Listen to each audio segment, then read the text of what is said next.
Put God first. Put God first in everything you do. Everything that you think you see in me, everything that I've accomplished, everything that you think I have, and I have a few things, everything that I have is by the grace of God. Understand that. It's a gift. I was sitting in my mother's beauty parlor, and I'm looking in the mirror, and I see behind me this woman under the dryer. And every time I looked up, she was looking at me, just looking me in the eye. And I didn't know who she was. And I said, she said, somebody give me a pen, give me a pencil. I have a prophecy. March 27, 1975. She said, boy, you are going to travel the world and speak to millions of people. Now, mind you, I was flunked out of college. I'm thinking about joining the army. I didn't know what I was going to do. And she's telling me I'm going to travel the world and speak to millions of people. Well, I have traveled the world, and I have spoke to millions of people. But that's not the most important thing, the success that I had. The most important thing is that what she taught me and what she told me that day has stayed with me since. I've been protected. I've been directed. I've been corrected. I've kept God in my life, and it's kept me humble. I didn't always stick with him, but he always stuck with me. So stick with him in everything you do. If you think you want to do what you think I've done, then do what I've done and stick with God. Number 2, fail big. That's right.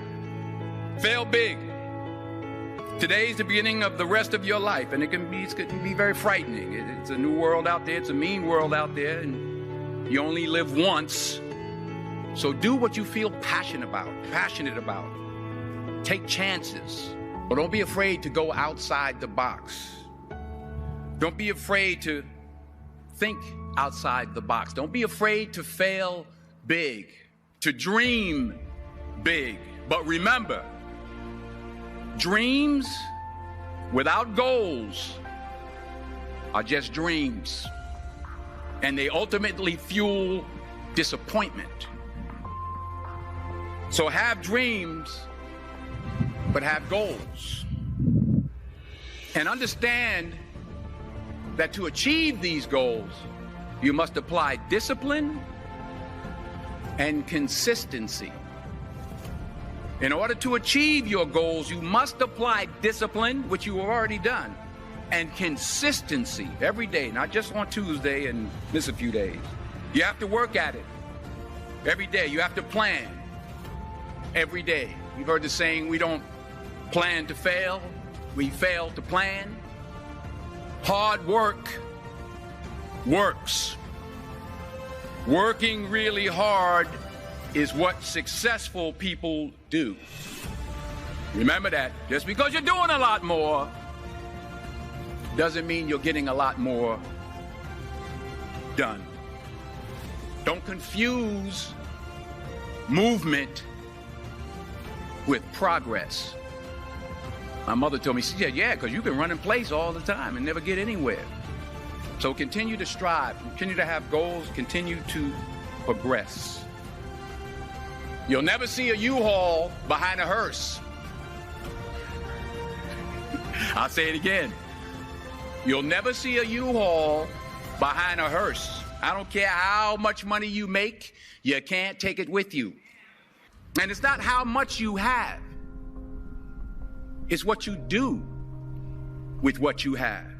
We all have different talents. Some of you will be doctors, some lawyers, some scientists, some educators, some nurses. The most selfish thing you can do in this world is help someone else. Why is it selfish? Because the gratification, the goodness that comes to you, the good feeling that I get from helping others, nothing's better than that. Nothing's better than that. Not jewelry, not big house I have, not the cars, but it's the joy. That's where the joy is, in helping others. That's where the success is, in helping others. Finally, I pray that you put your slippers way under the bed tonight. So that when you wake up in the morning, you have to get on your knees to reach them. And while you're down there, say thank you for grace. Thank you for mercy. Thank you for understanding. Thank you for wisdom. Thank you for parents. Thank you for love. Thank you for kindness. Thank you for humility. Thank you for peace. Thank you for prosperity. Say thank you in advance for what's already yours. It's how I live my life. That's why I am, one of the reasons why I am today. Say thank you in advance for what is already yours. True desire in the heart for anything good is God's proof to you, sent beforehand to indicate that it's yours already. I'll say it again.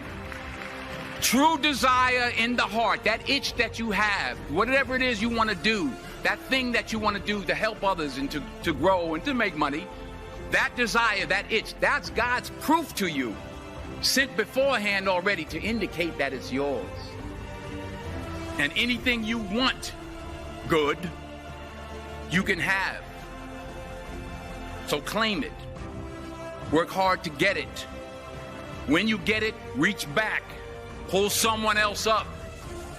Each one, teach one. Don't just aspire to make a living.